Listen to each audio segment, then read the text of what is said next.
কিছু কৃষ্ণ বিদ্বেষী মানুষ ছিল, সুযোগের সন্ধানে গোরাকে কবে শাস্তি দেবে। ওই জন্য তোমার মাটির ভাড় বাজারে ভালো বিক্রি হয় না।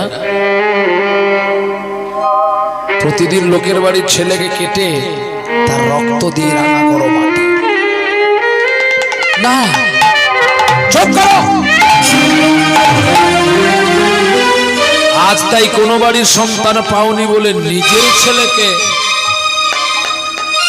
তা তো ঠিকই যে লোকের বাড়ির ছেলেকে মারতে পারে, সে নিজের বাড়ির ছেলেকে আর মারবে না কেন? দরকার শুধু অর্থ।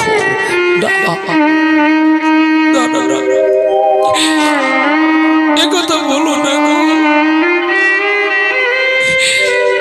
একথা শোনাও যে আমার পাপ। যাও ওকে মৃত্যুদণ্ড দাও। লক্ষ্মীপ্রিয়া ঘিরে ধরলো, এমন করো না, এমন করো না। বলতে বলতে লক্ষ্মীপ্রিয়াকে মারতে না বলে তাহলে ওর দুটো হাত কেটে দাও,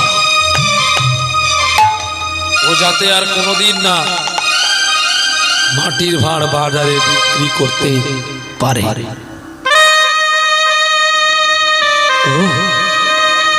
ঠিকই বলেছ তোমরা, জিহাদ গোবিন্দ চরণের জন্য সেবা পেল না, জিহাদ সাধুগুরু বৈষ্ণব সেবায় লাগলো না। তোমরা একটু দাঁড়াও, আমি আসছি, আমি আসছি। ছুটে গেলেন ঘরের ভেতরে, ভেতর থেকে ধারালো কাটারিটা বের করলেন।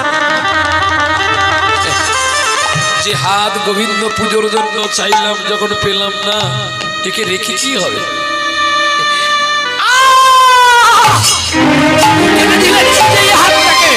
রক্তে রাঙা হয়ে গেল।